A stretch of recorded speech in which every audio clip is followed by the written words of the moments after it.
Ladies and gentlemen, happy Monday to your faces. I hope you're, it's not Monday, it's Tuesday. See, Canada, yesterday, Monday, that was a holiday. And I keep forgetting Americans didn't have that. And it's actually Tuesday today. So happy Tuesday to you all. Welcome back to the channel. Hope you had a fantastic weekend. Hope you enjoyed the PGA Championships. Wow, that was cool. Not a PGA channel. This is a YouTube golf channel. But just for a minute, that was absolutely incredible. The run down the stretch, that was one of the more exciting back nines we've had in a long time in major championship golf. Bryson DeChambeau, he's a YouTube golfer, sort of, and absolute electric factory. Let's just actually, really quick, come here, come on over here. Let's just take a quick look at Bryson DeChambeau's YouTube channel, because this guy, I think he talked about it in an interview that he's like all in on YouTube, and that YouTube is kind of what he thinks has won the fans back over. Because there was a stretch of time where Bryson DeChambeau was not universally loved, where he was not someone that the fans and everything after the whole Koepka thing and whatever, he wasn't that well liked. But he says due to the success of his YouTube channel and him being able to show his personality, he really does now have the fans behind him. I think that's probably true in a little bit, but I also think the dude is just an electric factory. The dude is exciting to watch. The dude is very entertaining. He wears his emotions on his sleeve. And when people like that succeed, they're obviously going to be fan favorites because they're more electric and eccentric, and that's always fun. So, but anyway, looking at this guy, I mean, I haven't talked about him in a long time, but he is going down a very interesting route with this YouTube stuff. And what I mean by that is like these types of videos, break 50 with Sergio Garcia, we'd expect that. Even like collabs, the good match, we'd expect that. I was mic'd up for a professional tournament, we'd expect that. You know what we wouldn't expect?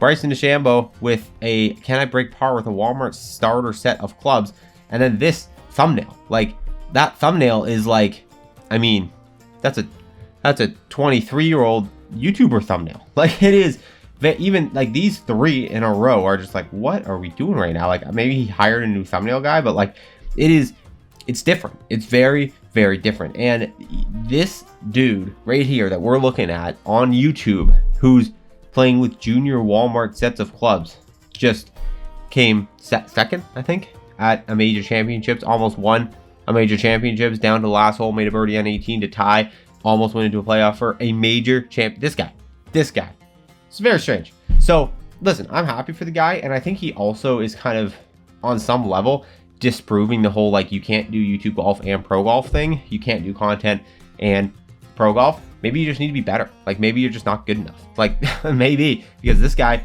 is doing YouTube like nuts. And now granted, he 100% is not the one editing the videos. He's not filming the videos. He's not doing the titles. He's not doing the thumbnails. He probably, knowing him, is reading into the analytics though. He probably is doing a little bit of like, it's probably fun for him. It probably takes his mind off pro golf in some way. So maybe it's helping him. Maybe he's enjoying it because it allows his brain, his analytical computer brain, which if you know Bryson DeChambeau, you know that's his thing. It's allowing him to focus on something else. So anyway, I don't know. I wasn't even planning on talking about this today, but very interesting YouTube golf. So sure. All right, couple other bits of YouTube golf news before we move on. Number one, PGA Championship recap. Foreplay Podcast does their like post-day recaps, and I know there's other golf podcasts out there, but Foreplay has just been the one I've been listening to from the beginning. They're part of this YouTube golf scene, so I'm a huge fan of them. I would suggest going to watch this. It was a really good recap. It was just very entertaining. They talked a lot about the Scotty situation, which, I mean, listen, I know this is a YouTube golf show, so we're not going to talk about pro golf like we just did for the last 5 minutes, but Scotty Scheffler, mugshot, that whole thing, I could go on for hours, because you guys know me. I'm just as big as pro golf fan if not bigger, than I am YouTube golf fan. So I could go on for hours, but that's really not YouTube golf related. So we're going to stay on topic. But if you want to hear about that, go listen to their podcast recap. This is an interesting one. We're just going through YouTube golf right now because it's been a few days. Grant Horvat golf. We're going to get to the Garrett and Micah stuff. We are. Golf's Jurassic Park. This was an interesting one. Now, I think he was trying to play off maybe a little bit of this America's #1 new golf course, Cabot Farms, the 1,000 bunker thumbnail, like him playing, I mean, kind of with the Bay Hill, kind of with the Spyglass, probably ultimately from this Pebble Beach thumbnail. The problem is that Pebble Beach is obviously Pebble Beach. It's like the most recognizable times 10. Like nobody really, I shouldn't say nobody, but like non-golfers know Pebble Beach. Nobody knows who Spyglass Hill is unless you're like a really pretty into it golfer. Bay Hill is probably more recognizable than Spyglass. Well, definitely is more recognizable than Spyglass. And then you have the challenge of like, how do I title thumbnail a video where nobody's going to know what the course is with this Cabot Farm? So he did a good job with that. And I think this is kind of going for a similar vibe. I haven't even watched it, but likely a golf course. The name doesn't stand out, but it looks really cool, and so maybe they do. I don't know. What I'm excited for right now with Grant Horvat is this cut series. They just did one at Pinehurst, which is where the US Open is going to be this year, so I'm excited for that to be released. This I thought was an interesting move as well, releasing a video with an F1 driver. Obviously, it's not performing quite up to Grant Horvat's standards at the moment, but he's trying something different. He's trying to breach out. I think, you know, just like I've said with Bob Does Sports, with Rick Shields and Good is like, you kind of reach a point where it's like you can only do so much within YouTube Golf. Like if you kind of tapped it all, you've collabed with everyone, like literally everyone in YouTube Golf, then you start reaching out. And like the match with Josh Allen, that did great, 719,000. I think F1's gotten big in North America and the US, but I don't think it's nearly as big as football. So I think having an F1 driver for an audience that probably is very primarily American, it's just gonna not probably perform as well as the Josh Allen thing. But I like to see the guy trying stuff out, doing different stuff. If there's one thing Grant Horvat is, it is inventive. But this was also very interesting to see. This was, I think, the first time in recent memory I've noticed this, where Grant Horvat uploaded 19 hours ago, 148,000 views. GM Golf uploaded, whoa, go back. No, not that far back. Not that, what is happening? GM Golf uploaded, where did it go?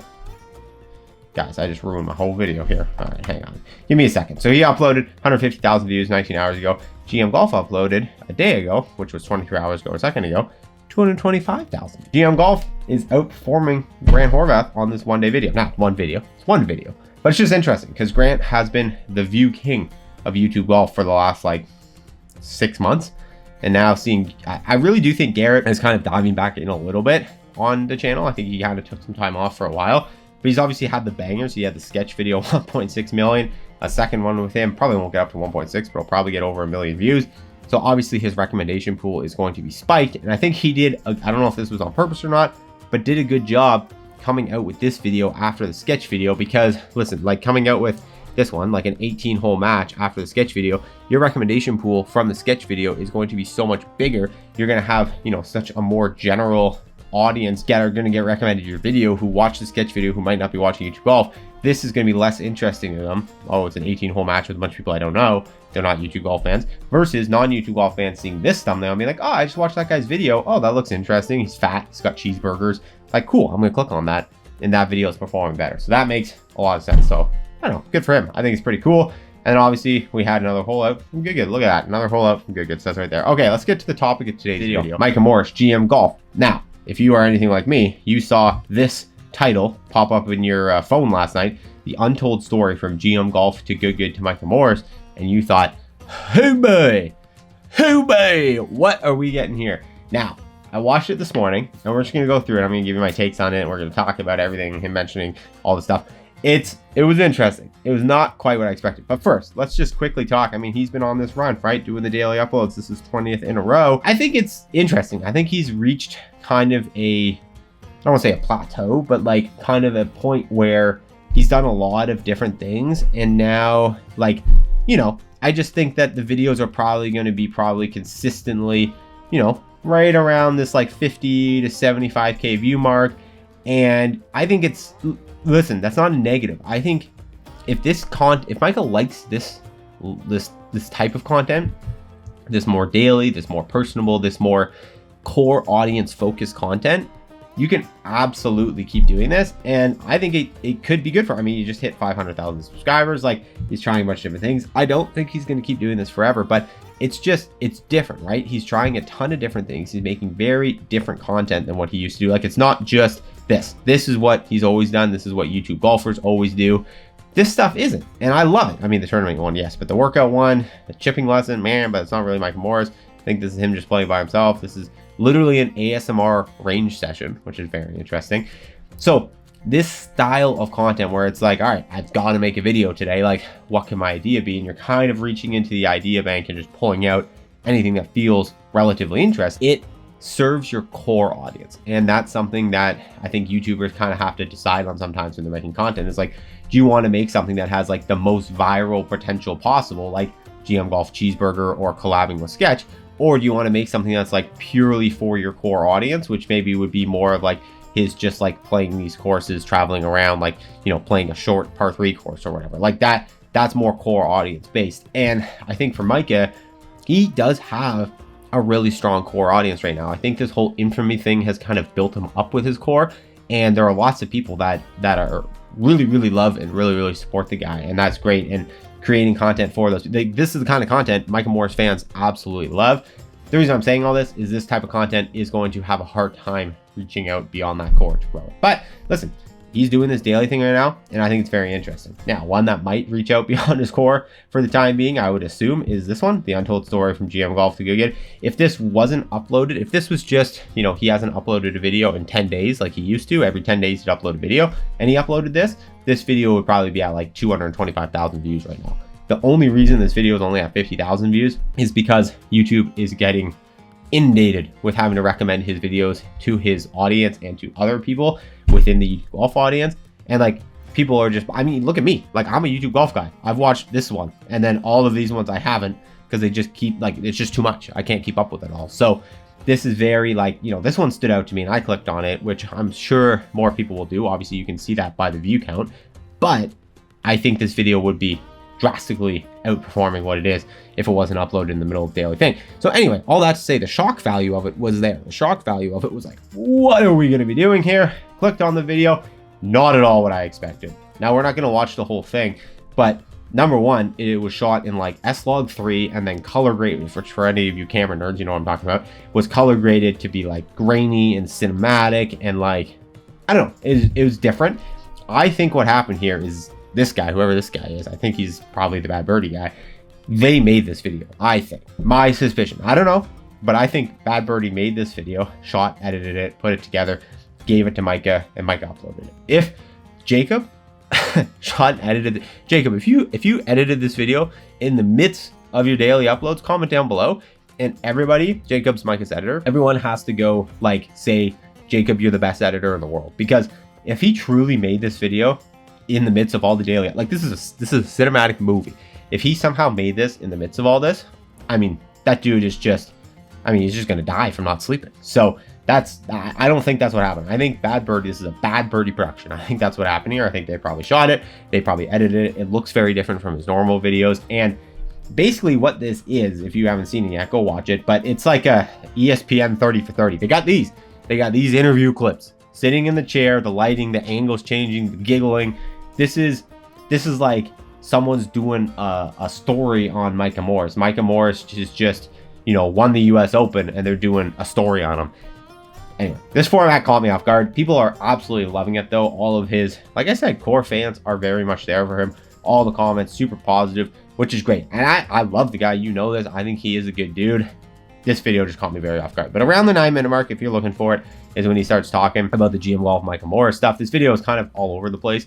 It's like a high school golf team gets like Bad Birdie apparel mixed with him talking about his story of like coming from high school golf and whatever. Anyways, the call out for Garrett is one of appreciation, which is nice. He basically shouts him out. He says that he wouldn't be where he is without him. He talks about the story and the evolution of going to GM Golf, that turning into Good. The one thing he didn't talk about that I wish he would have is the going from Good to Micah Morris. That's what it says right here. From GM Golf to Good. He talked about that. He talked about being in GM Golf and then being in Good. But then it says Good to Micah Morris. He didn't talk about that. He didn't talk about like the leaving or the reasons or anything like that, which is fine. I thought maybe we were getting it. I thought I clicked on this and maybe we were going to get like, you know, further explanation. I've said this a million times at this point. I don't think it serves him or anyone to air out dirty laundry. I still don't believe that it's all just peaches and rainbows. I do think that, you know, there's stuff that probably they want to say, but they just are being adults about it, which is like good for them. But anyway, I thought maybe daily uploads, maybe he was searching for that banger and this was going to be the good to Micah Morris. But listen, regardless, it's a good video. It's a cute video. It's got his family. It's got, you know, Micah Morris made a documentary about Micah Morris. It's very interesting. So if you want to watch Micah Morris's documentary about Micah Morris, his fans are loving it. So I'm just rubbing his, I'm just giving him a little, I like Micah Morris. I'm not hating on him. I'm just giving him a little YouTube golf hard time. Anyways, that's it. That's the video. That's the story. Hope you guys enjoyed YouTube Golf News Update Tuesday. See you in the next one.